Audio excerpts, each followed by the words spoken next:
Good morning, friends. Today we are going to think about the very important aspect of two types of management, that is, Japanese management and American management.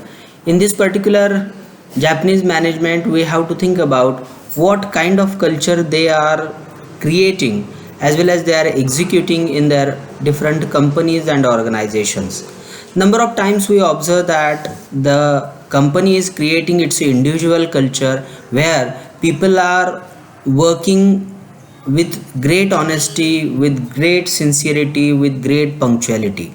And how this happens, now we have to think about it in this particular lecture. मित्रांनो, आपण पाठीमागच्या लेक्चरमध्ये organisational इथिक्सच्या संदर्भानं काही माहिती घेतली होती. आता या लेक्चरमध्ये आपण काय करणार आहोत तर अमेरिकन इथिक्स आणि जॅपनीज इथिक्स याच्यामध्ये नेमका कोणता फरक आहे किंवा कशा पद्धतीने ह्या दोन्ही वेगवेगळ्या कंट्रीजमधल्या कल्चरमध्ये फरक पडतो, त्या ठिकाणच्या ऑर्गनायझेशनल इथिक्समध्ये फरक पडतो, हे या लेक्चरमध्ये आपण बघणार आहोत. The Japanese culture, on the other hand, encourages individuals as a part of the team, thus encouraging interdependence, shared concerns, and the mutual help. The organization is viewed as a family to which workers frequently make lifelong commitments as they see the organization as an extension of their own families. मित्रांनो, हे लक्षात घेतलं पाहिजे की Japanese culture हे encourage करतं. ते कशासाठी तर इंटरडिपेंडंट वर्किंग जे आहे, म्हणजे पियर वर्किंग म्हणतो आपण, एखाद्या टीममध्ये काम करण्याचं जे आहे, तर या अनुषंगानं जॅपनीज कल्चर त्या ठिकाणी काम करत असतं. आणि ह्या जॅपनीज कल्चरमध्ये हा जो चांगुलपणा आहे किंवा जॅपनीज कल्चरमध्ये असणारी ही जी पॉझिटिव्ह गोष्ट आहे ती प्रत्येक कल्चरने ॲक्सेप्ट केली पाहिजे. नव्हे तर भारतासारख्या देशामधल्या काही कंपनीजने हे ॲक्सेप्ट केलेलं आहे. इंटरडिपेंडन्स आहे किंवा म्युच्युअल अंडरस्टँडिंग आहे, हे म्युच्युअल अंडरस्टँडिंग त्या ठिकाणी घडणं गरजेचं आहे. त्याचबरोबर आपल्याला अमेरिकेसारख्या देशामध्ये जे काही वर्क कल्चर दिसतं, त्या ठिकाणचा पंक्च्युअलिटी आहे, त्या ठिकाणचं कॉम्पिटिटिव्ह इंडिव्हिज्युअलिझम जे आहे ते देखील वाखाणण्याजोगं आहे किंवा ते निश्चित ॲप्रिशिएट करण्यासारखं आहे. कारण त्या ठिकाणची जी स्पर्धात्मक वाढ आहे ती वाढ आपल्याला दुसऱ्या देशांमध्ये किंवा दुसऱ्या देशांच्या इन्स्टिट्यूशनमध्ये त्या ठिकाणी बघायला मिळत नाही. आणि त्यामुळे आपल्याला हे लक्षात घेणं गरजेचं आहे की व्हाय these countries are well known to the world. The only reason is that they have their separate code of ethics. They have their typical code of ethics where they identified themselves what are the needs of the institute, what are the needs of the employees, and what are the needs of the customers. लक्षात ठेवा की कंपनीच्या काय गरजा आहेत, त्या ठिकाणी काम करणाऱ्या एम्प्लॉईच्या काय गरजा आहेत आणि कस्टमरच्या काय गरजा आहेत, या सगळ्यात गोष्टी जर लक्षात घेतल्या गेल्या तर डेफिनेटली त्या ठिकाणी एक चांगल्या पद्धतीचं कल्चर, वर्क कल्चर डेव्हलप होऊ शकतं. आणि अशा पद्धतीनं अमेरिकन आणि जॅपनीज कल्चरमध्ये किंवा अमेरिकन आणि जॅपनीज कोड ऑफ इथिक्समध्ये आपल्याला फरक असलेला या ठिकाणी दिसून येऊ शकतो. Origins of the organisational culture, तर या ठिकाणचा हा जो मुद्दा आहे तो मुद्दा आपल्याला काय सांगतो ते बघूया. While culture has been a continuous development of the values and attitudes over many generations, at least the organizational culture can be partially traced back to the values held by the founders of the organization. Such founders were usually dynamic personalities with the strong values and a clear vision to where they wanted to take their organization. लक्षात घ्या, आपण ज्यावेळी एखाद्या organisational कल्चरचा विचार करतो तर त्यामध्ये सगळ्यात महत्त्वाची गोष्ट कोणती असेल तर त्या ठिकाणी त्या मॅनेजमेंटनं बघितलेलं जे व्हिजन आहे, जे लक्ष्य आहे, ते लक्ष्य फार महत्त्वाचं असतं. कारण until and unless you define your vision, until and unless you define your goal of the organization, you cannot prosper that organization in a proper way. You cannot take concrete steps in concern with the success of that particular organization. In this particular context, I would like to cite the example of the Japanese culture. Japanese culture मध्ये एखादी institution आहे तर माझा त्या ठिकाणी एक अनुभव असा आहे माझ्या मित्राचा की जॅपनीज कल्चरमध्ये काम करत असताना वेळेला फार महत्त्व दिलं जातं. तुम्ही वेल इन टाईम त्या ठिकाणी हजर असलं पाहिजे आणि after the company hours you have to leave the company. There is no need to stay or there is no need to stop in the company after the office hours. म्हणजे त्या ठिकाणची जी शिस्त आहे, त्या ठिकाणची असणारी डिसिप्लिन आहे ती डेफिनेटली इतर ऑर्गनायझेशनल इथिक्सपेक्षा ॲप्रिशिएटिंग आहे किंवा अतिशय चांगली आहे.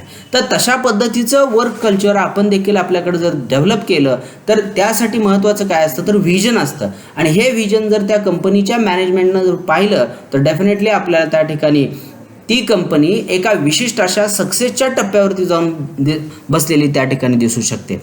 These founders usually selected their associates and their employees who had a similar value system so that these values became an integral part of the organization. लक्षात ठेवा, त्या ठिकाणी कंपनीचे जे कोण मालक असतील किंवा त्याचे जे मॅनेजर्स असतील या सर्व लोकांनी त्याचबरोबर एम्प्लॉईजनी स्वतःची एक व्हॅल्यू सिस्टम त्या ठिकाणी डेव्हलप केली पाहिजे. कारण ही जी मूल्य आधारित जी रचना आहे, मूल्य आधारित या ठिकाणी असणारी जी जर डेव्हलप झाली तर डेफिनेटली त्या ठिकाणी एक चांगल्या प्रकारचं प्रोडक्ट निर्माण होऊ शकतं. नवे तर एम्प्लॉईजमध्ये एक चांगल्या प्रकारचा कोऑर्डिनेशन आणि कोहिरन्स त्या ठिकाणी राहू शकतं, त्यांच्यामध्ये चांगलं संघटन राहू शकतं, त्यांच्यामध्ये चांगल्या प्रकारचं आदान प्रदान राहू शकतं आणि हे त्या ऑर्गनायझेशनच्या डेव्हलपमेंटमध्ये निश्चितपणानं भर घालू शकतं.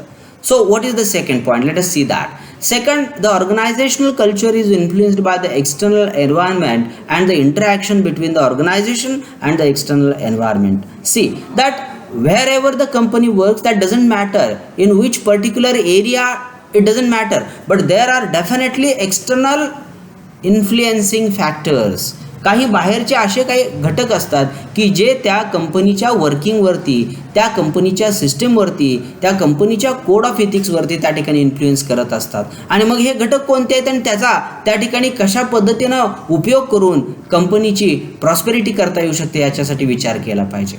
For example, one organization may create a niche for itself for an extremely high quality, defect free product as a result of the competitive forces and the customer demand, while another organization may opt for the moderate quality but lower prices. The work cultures of these two types of the organizations would accordingly differ and would be influenced by the external forces such as customer demand. लक्षात घ्या, एखादी company चांगलं product द्यायचा प्रयत्न करते आहे परंतु त्या ठिकाणी त्याची हाय क्वालिटी बरोबर त्याच्या किमती देखील जास्त आहेत, हाय आहेत. आणि मग ही जी कंपनी आहे या कंपनीमध्ये कोड ऑफ इथिक्स कसे असतील. आणि दुसरी एक कंपनी आहे की ज्या कंपनीमध्ये कस्टमरला हवा असणारं प्रोडक्ट दिलं जात आहे परंतु त्याची क्वालिटी मॉडरेट आहे, मीडियम लेवलची आहे, परंतु त्याची जी किंमत आहे तर ती किंमत खालच्या लेवलची दिसते. या ठिकाणी ह्या ज्या दोन कंपन्या दाखवल्या गेलेल्या आहेत किंवा उदाहरणादाखल या ठिकाणी ज्या दिलेल्या आहेत त्याच्यामध्ये वर्क कल्चरचा जर विचार केला, कोड ऑफ इथिक्सचा जर विचार केला तर पहिल्या कंपनीमध्ये कोड ऑफ इथिक्स चांगले असू शकतात. Though the customers are paying high prices, though the customers are giving higher rates for the same product, however they are getting the good kind of quality. Even we can say that they are getting best kind of quality because they have good code of ethics. लक्षात घ्या, जरी त्या कंपनीनं त्या प्रोडक्टची किंमत जास्त ठेवलेली असेल तर त्या ठिकाणी त्या कस्टमरला त्या ठिकाणी चांगल्या पद्धतीचं प्रोडक्ट, चांगल्या क्वालिटीचं, गुणवत्तेचं प्रोडक्ट त्या ठिकाणी मिळतं आहे आणि म्हणून त्या ठिकाणी हे जे प्रोडक्ट दिलं जातं आहे तर ते देखील लॉंग लाईफ आहे, त्याची ड्युरेबिलिटी, त्याचे टिकाऊपणा त्या ठिकाणी जास्त आहे. परंतु दुसऱ्या कंपनीमध्ये त्या ठिकाणी विचार केला गेला की जर त्या वस्तूची किंमत कमी आहे आणि क्वालिटी मॉडरेट लेवलची आहे, मीडियम लेवलची आहे तर ऑब्झर्वेशनमध्ये काय येतं की ते जे प्रोडक्ट आहे ते प्रोडक्ट वारंवार दुरुस्ती करण्यासाठी मार्केटमध्ये आणावं लागतं किंवा ते प्रोडक्ट हे चांगल्या पद्धतीची सोय किंवा सुविधा किंवा त्या ठिकाणी चांगल्या प्रकारची सेवा देऊ शकत नाही. आणि म्हणून या ठिकाणी आपण या कंपन्यांच्या कोड ऑफ इथिक्सचा जर विचार केला तर पहिल्या कंपनीचे कोड ऑफ इथिक्स हे जरी स्ट्रिक्ट वाटत असले, जरी थोडेसे डिसिप्लिन्ड वाटत असले तरी सुद्धा त्या ठिकाणी ते महत्त्वाचे ठरतात कारण त्यातून एक चांगल्या प्रकारची क्वालिटी निर्माण होऊ शकते हे या ठिकाणी निदर्शनास येतं.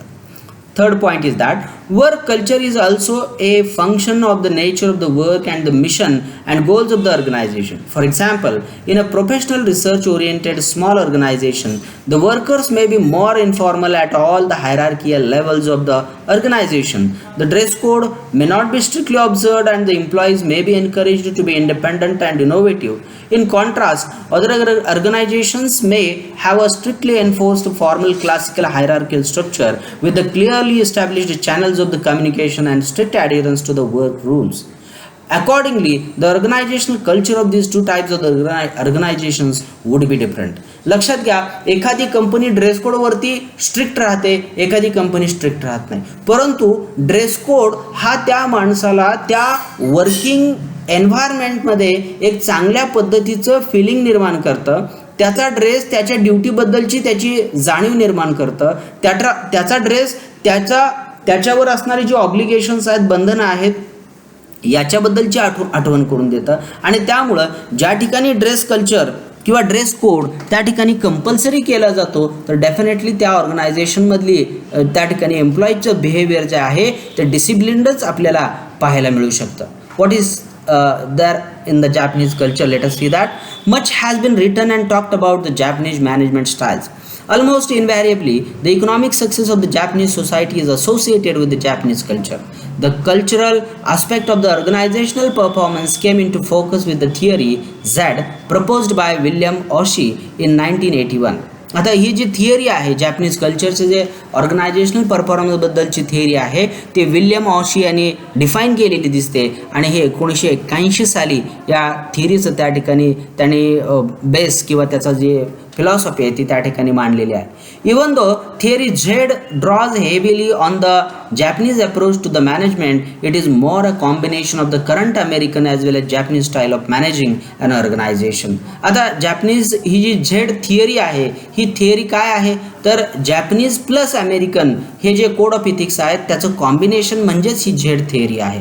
आणि त्यासाठी आपल्याला हे लक्षात घेणं गरजेचं आहे की कोणते अमेरिकन कोड ऑफ इथिक्स आणि कोणते जॅपनीज कोड ऑफ इथिक्स हे कंबाईन करून त्या ठिकाणी या थिअरीचं डेव्हलपमेंट केलेली आहे हे लक्षात घेणं गरजेचं आहे. Basically Ouchi's approach to the management calls for consensus decision making. लक्षात ठेवा, कोणत्याही ऑर्गनायझेशनमध्ये डिसिजन मेकिंग ही प्रोसेस फार महत्त्वाची असते. कारण कोणताही डिसिजन घेत असताना how it affects the customer, how it affects the stakeholders like raw material supplier, how it affects the management, how it affects the employees, these things are to be taken into consideration. लक्षात घ्या की कोणत्याही डिसिजनच्या पाठीमागं त्याचा परिणाम stake होल्डर्सवरती कसा होऊ शकतो याचा विचार केला गेला पाहिजे. मग त्याचा परिणाम कस्टमरवर काय होणार आहे, त्याचा परिणाम रॉ मटेरियल प्रोव्हायडरवर काय होणार आहे, त्याचा परिणाम मॅनेजमेंटवर काय होणार आहे, त्याचा परिणाम त्या एम्प्लॉईजवरती काय होणार आहे हे लक्षात घेणं गरजेचं आहे.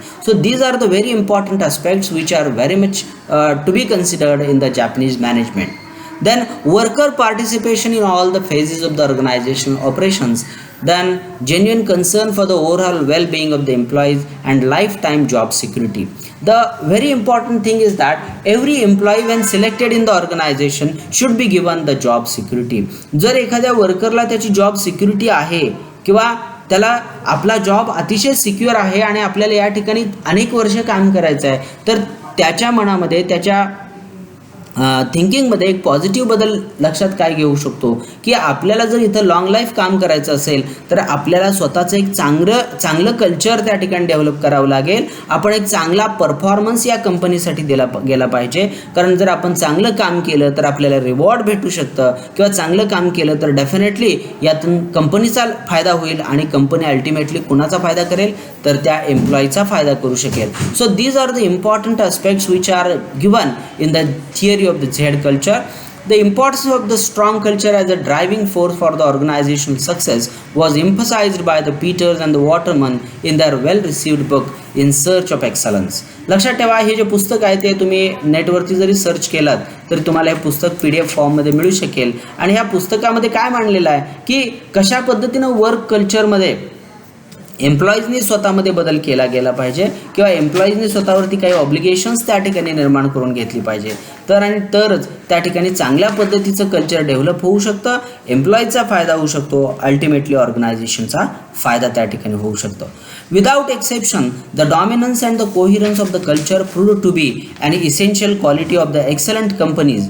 Moreover, the stronger the culture and more directed it was towards the marketplace, the less need there was for the policy manuals, organization charts, and the detailed procedures and the rules. In these companies, people wave down the line know what they are supposed to do in the most situations because the handful of the guiding values in the crystal clear.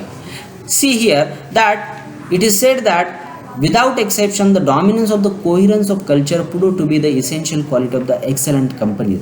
ज्या companies आज आपण excellent म्हणतो, उदाहरणार्थ विप्रो सारखी company आहे, उदाहरणार्थ इन्फोसिस सारखी company आहे, यांना आपण एका टॉप लेवलच्या कंपन्या का म्हणतो? टाटा सारखी कंपनी यांना आपण हायेस्ट रँकच्या कंपन्या का म्हणतो?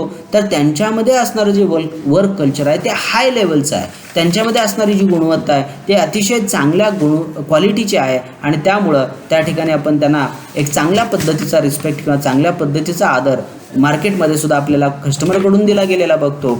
नव्हे तर एम्प्लॉईजसुद्धा त्या कंपन्यांमध्ये काम मिळवण्यासाठी प्रयत्न करत असतात. Typical American organization. Friends, here what are the specific features of the American organization? We have to think about it in this particular part.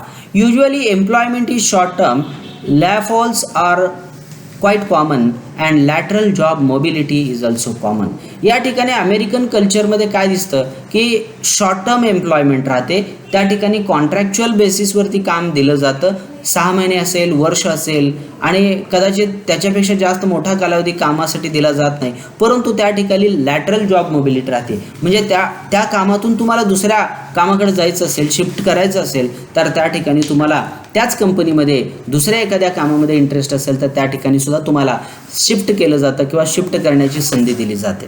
दुसरं महत्त्वाचं फंक्शन काय आहे तर performance evaluations and the promotions are relatively fast. या ज्या ठिकाणी कामाचं कॉन्ट्रॅक्टचं जे ड्युरेशन आहे जे कमी आहे तर त्या ठिकाणी प्रमोशनची सुद्धा संधी जास्त दिसते. आज आपण खाजगी कंपन्यांमध्ये इंजिनियरची अपॉइंटमेंट बघतो, 1 वर्षानंतर 2 वर्षानंतर एवढ्या कमी पिरियडमध्ये त्या ठिकाणी मोठ्या प्रमाणावर त्यांना इन्सेंटिव्ह दिले जातात, मोठ्या प्रमाणावरती त्यांना पगारामध्ये इन्क्रिमेंट दिल्या जातात. तर हे का केलं जातं तर त्या लोकांनी तो जॉब रिटेन करावा किंवा ती कंपनी सोडून जाऊ नये याच्यासाठी त्यांना त्या ठिकाणी इन्सेंटिव्ह दिले जातात.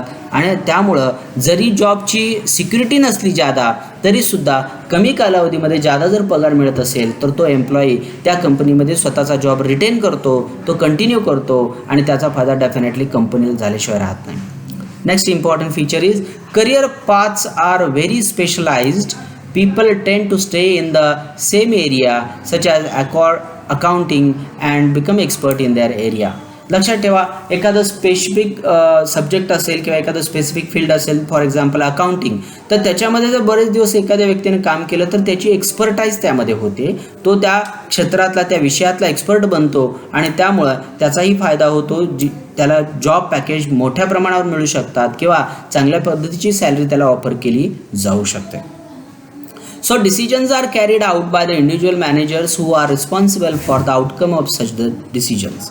आणि या ठिकाणी इंडिव्हिज्युअल मॅनेजर्सकडून जबाबदार त्या ठिकाणी डिसिजन घेतले जातात आणि हे एक्झिक्यूटसुद्धा होतात, ज्याचा फायदा एम्प्लॉईज आणि मॅनेजमेंटला होतो. The control systems are very explicit via policies, rules and the guidelines and people are expected to strictly follow these guidelines. See that control systems are very explicit. या ठिकाणी तुम्हाला जो कोणी बॉस असेल किंवा जो कोणी मॅनेजर तुम्हाला गाईड करत असेल तर ते तुम्हाला क्रिस्टल क्लिअर गाईडलाईन्स देतात, तुम्हाला अतिशय स्पष्ट प्रकारच्या सूचना देतात की ज्यातून तुम्हाला काम विशिष्ट दिशेनं आणि विशिष्ट गतीनं त्या ठिकाणी करता येऊ शकतं. The organisation is concern primarily with the workers work life and his role of the organisation. लक्षात ठेवा, शेवटचं महत्त्वाचं फीचर कोणतं दिसेल की या ठिकाणी ऑर्गनायझेशन तुमच्या वर्करचा किंवा एम्प्लॉईचं जे वर्क लाईफ आहे त्याच्याबद्दलची सिक्युरिटी घेतं आणि त्याचबरोबर his role in the organisation, त्याचा जो रोल आहे कंपनीमध्ये, त्याचं कामाचं जे स्वरूप आहे ते क्लिअरली डिफाईन करतं. These are the various features of the American organisation. So friends, today we have seen the difference between American culture and Japanese culture. At the same time, we have seen the typical American organization and its various characteristics. With these words, I would like to conclude today's lecture. Thank you so much.